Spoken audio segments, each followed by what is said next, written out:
दोस्तों कैसे हैं आप लोग? अच्छे हैं दोस्तों। मैं प्रदीप त्रिपाठी क्वालिटी ट्रेनिंग के सेशन में आप लोगों का स्वागत करता हूं। दोस्तों आज की जो ट्रेनिंग है ये एक ट्रेनिंग का टॉपिक नहीं, ये एक मैं सीरीज लेकर आ रहा हूं जिसमें मैं आपको बताऊंगा कि आईएसओ और आईएटीएफ जो हमारा स्टैंडर्ड है, यूएस बेस्ड स्टैंडर्ड, उसमें कितने क्लॉजेज हैं, हर क्लॉज की क्या रिक्वायरमेंट है, पूरी डिटेल में मैं पूरी सीरीज लेकर आ रहा हूँ।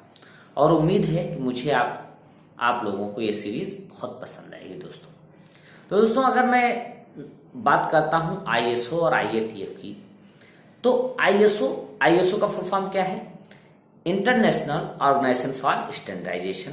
और अगर मैं आईएटीएफ की बात करता हूं तो आईएटीएफ का फुल फॉर्म होता है इंटरनेशनल ऑटोमोटिव टास्क फोर्स दोस्तों।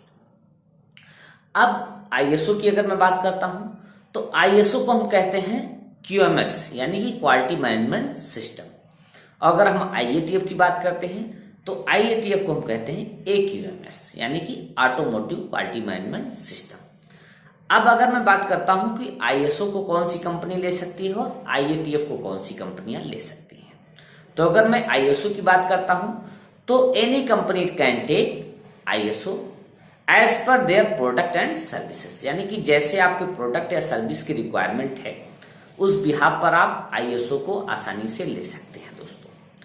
आईएसओ के लिए आपको एक आपकी कंपनी होनी चाहिए या आपकी कोई भी संस्था होनी चाहिए दोस्तों, और वो जो भी रिक्वायरमेंट है उसको फुलफिल करना चाहिए। लेकिन अगर मैं आपसे आईएटीएफ की बात करता हूं तो आईएटीएफ का क्या है? AQMS है, ऑटोमोटिव क्वालिटी मैनेजमेंट सिस्टम है। It is A sector specific standard. अगर मैं आईएटीएफ की बात करता हूं तो एक सेक्टर स्पेसिफिक स्टैंडर्ड है जिसे सिर्फ ऑटोमोबाइल से रिलेटेड कंपनियां ले सकती हैं दोस्तों। अब अगर मैं आईएसओ और आईएटीएफ की बात कर रहा हूं तो हमें यह समझना जरूरी है कि ये किस पर बेस स्टैंडर्ड है। तो ये यूएस बेस स्टैंडर्ड है और इनको जीएम, फोर्ड और डेमलर ने, तीनों कंपनियों ने मिलकर इस स्टैंडर्ड को बनाया है दोस्तों।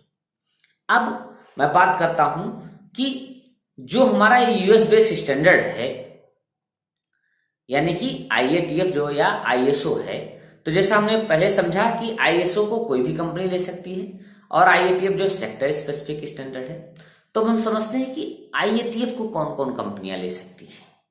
तो आईएटीएफ को 3 टाइप की कंपनियां ले सकती हैं। कौन कौन सी हैं वो?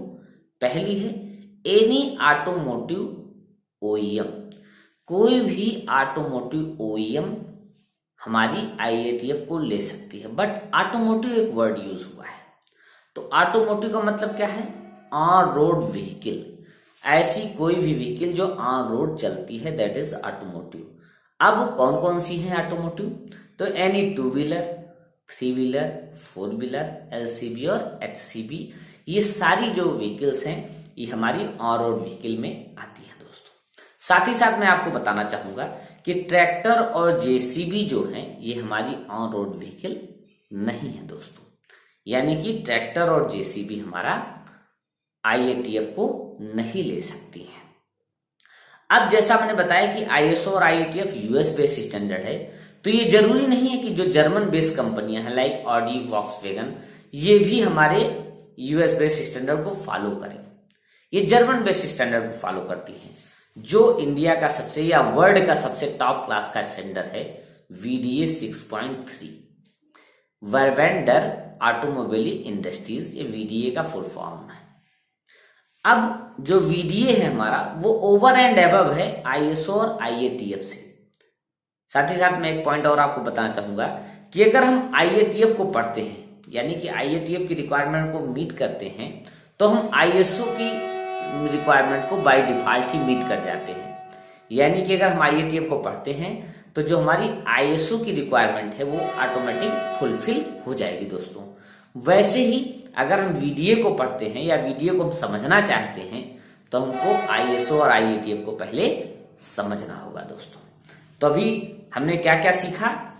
आईएसओ और आईएटीएफ। आईएसओ क्या है? इंटरनेशनल ऑर्गेनाइजेशन फॉर स्टैंडर्डाइजेशन है, और आईएटीएफ क्या है? इंटरनेशनल ऑटोमोटिव टास्क फोर्स है। ये आईएसओ क्या है? QMS है।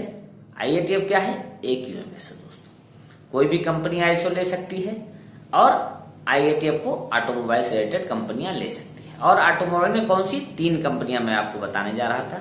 पहली है एनी ऑटोमोटिव ओईएम, दूसरी क्या है सप्लायर ऑफ ओईएम्स, यानी कि जो हमारे सप्लायर हैं जो हमारे ओईएम को पार्ट सप्लाई करते हैं वो कोई भी टायर के हो, टायर 1, टायर 2, टायर 3, वो भी हमारे आईएटीएफ को ले सकते हैं। तीसरा कौन आईएटीएफ को ले सकता है, तीसरा हमारे कोई भी एसेसरीज पार्ट जो है, जो एसेसरीज पार्ट बनाते हैं, एसेसरीज पार्ट का मतलब ऐसा कोई भी पार्ट जो इलेक्ट्रॉनिकली या मैकेनिकली ओईएम में फिट होता है या ओईएम के द्वारा रिकमेंडेड होता है, वो कंपनियां भी आईएटीएफ ले सकती हैं दोस्तों।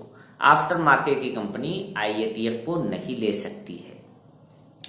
ठीक है दोस्तों, तो कौन सी 3 कंपनियां ले सकती हैं, कोई भी ओईएम ले सकती है, ओईएम के सप्लायर ले सकते हैं, और जो एसेसरीज पार्ट बना रहे हैं वो हमारे आईएटीएफ को ले सकते हैं दोस्तों। साथ ही साथ अगर मैं आईएटीएफ की हिस्ट्री की बात करता हूं तो आप लोग जानते हैं कि आईएटीएफ 16949 2016 पहले आईएसओ टीएस के नाम से जाना जाता था।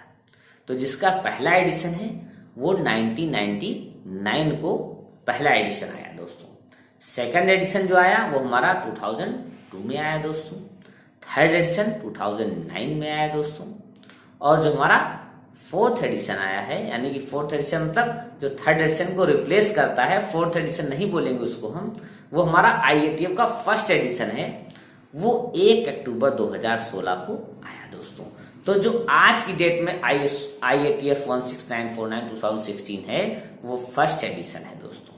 साथ ही साथ अगर मैं हिस्ट्री की बात करता हूं, आईएसओ की हिस्ट्री की बात करता हूं, तो इसका जो पहला एडिशन आया था वो आईएसओ 9000 सीरीज पर बेस्ड था, जो 1987 को आया था।